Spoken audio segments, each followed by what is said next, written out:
My name is Emily Best, and I'm the founder and CEO of Seed & Spark. Seed & Spark is a crowdfunding and digital distribution platform for independent film, and what we do is build audiences. Hey, how's it going? Good, thanks. How are you? Emily Best.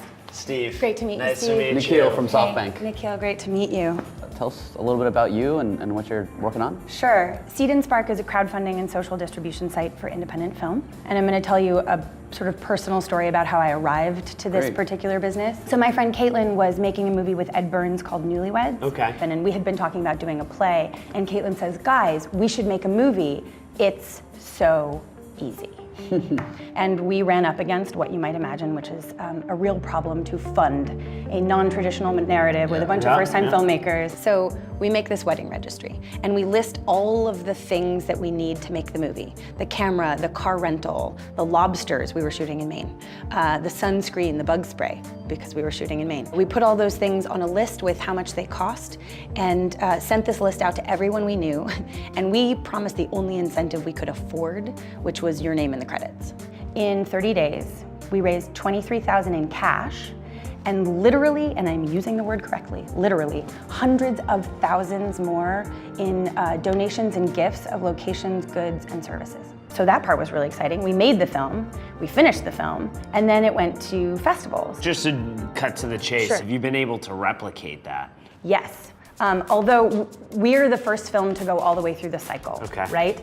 And we built Seed & Spark as a wedding registry style crowdfunding platform for film. Is this just a way to create A list of all the things that That's you right. need? Yeah. For the pitch, I think if you say a wedding registry, it might confuse some people. Oh, interesting. So I think a wish list is actually the best way. I can also just bring up a quick visual. So this is a project called The Real Mikado, and they build a wish list. In this case, you can, like it was for us, you can buy or loan items to productions. I see. Because any indie film producer will tell you, you live and die by what you can get for free. Yep. And that should be incorporated into your audience building structure. And is this live This today? is live, oh yeah. Great. So we've raised, we have 2,200 users. We've raised over 170,000 in cash goods and services for 9 films. And so why are you gonna win? Indie, Kickstarter's got a big audience, and that's hard to Kickstarter, compete with. Indiegogo, and you. On the other crowdfunding platforms, the focus is on the funder and on the crowdfunding campaign. And that's great if the very end goal is to get money to make a thing. But because none of the other platforms focus on the single biggest pain point for film, which is building audiences, they also don't focus on the audience experience on the back end. So there's no place to see the movie when it's finished. They don't help you deliver the content because the other big pain point in the film industry is the crush of the distribution pipeline. Yep. We really focus on the audience experience, keeping the audience around, giving them a way to see it, and we've gamified the environment. Users earn sparks and badges as they fund, support, and share the content that matters to them. And you can distribute your film right on our site. I mean, you're doing independence, right? You're doing smaller films. You're not doing, mainstream. I think this is as valuable a tool for studios as it is for small films. And in fact, I think everybody's enriched when that happens. Great.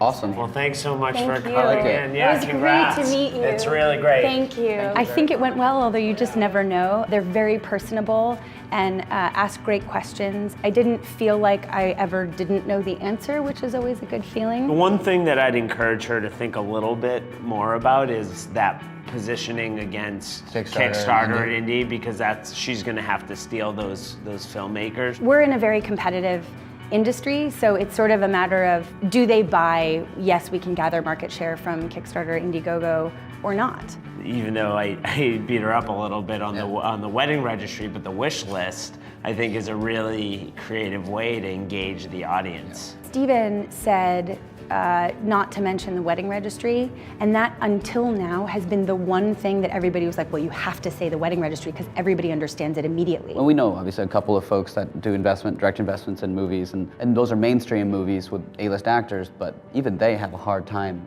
fundraising for the most part. Oh yeah. So there's definitely an opportunity to move up market. I think she should do it sooner rather than later, which makes it a bigger company. The bigger the project size, the more money she can make.